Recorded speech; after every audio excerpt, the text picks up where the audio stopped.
आप ये वाला देने की आतुरता कि मैं सदगुरु का नाम ले दूं, मेरी कोई तारीफ हो, तो ये भी मन का खेल, ये भी अहंकार का खेल, जिससे कई बार हम इन छोटी छोटी चीजों की वजह से अपना सुकून गवा बैठते हैं कि आज किसी ने कुछ कहा नहीं, आज कोई कमी रह गई। ऐसे छोटे छोटे खेल इंसान खेलता जा रहा है, और जब समझ आएगा कि इस प्रशंसा की कोई कीमत नहीं, मैं करता हूं ही नहीं। और दुनियादारी में भी देखते हैं तो प्रशंसा का कोई मूल्य नहीं। एक महान चित्रकार के बारे में दास पढ़ रहा था, तो उसने किसी विदेश में एक बड़े शहर में अपने सारे चित्रों का एक एग्जिबिट लगाया, प्रदर्शनी लगाई, और एक चित्र के आगे बहुत भीड़, एक पेंटिंग के आगे बहुत भीड़, बहुत तारीफ चल रही थी एक पेंटिंग की। और जब वो पेंटर, वो चित्रकार खुद अंदर आया, उसने देखा कि एक पेंटिंग के आगे सबसे ज्यादा लोग खड़े हैं, सबसे ज्यादा तारीफ सुनने में आ रहा है कि उस पेंटिंग की हो रही है। तो जब वो पेंटिंग के पास पहुंचा तो उसने सबको देखा, सबकी तारीफें सुनी, और फिर पेंटिंग को देखा तो कुछ कहा नहीं, बस वो पेंटिंग गलती से उल्टी लगी हुई थी, उल्टी टंगी हुई थी, उसको सीधा कर दिया। तो वो तो ये भी नहीं समझ पा रहे थे कि हम तारीफ किसकी कर रहे हैं, चीज है क्या जो हमारे सामने है।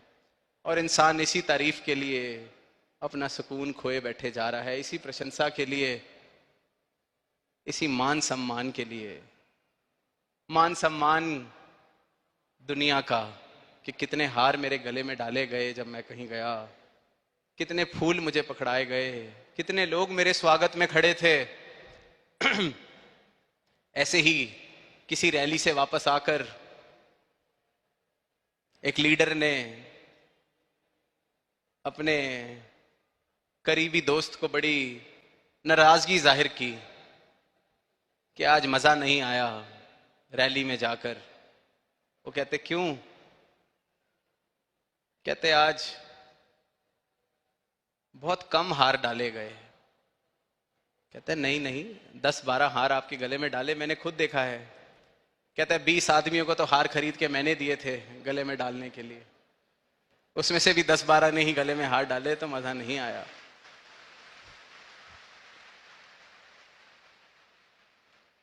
तो ये जो दौड़ है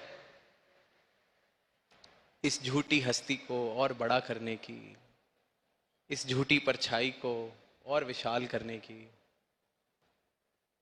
इस सपने को और गहरी नींद में जाकर देखने की,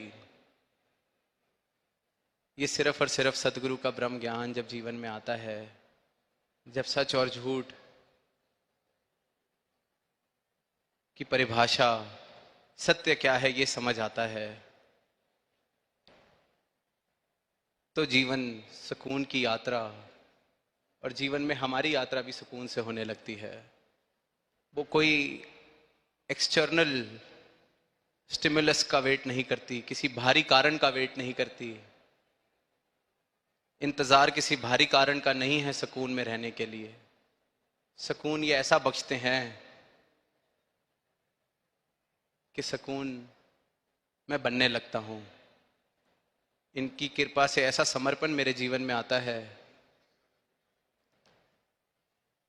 कि तू करता तू भया मुझ में रही ना हूं,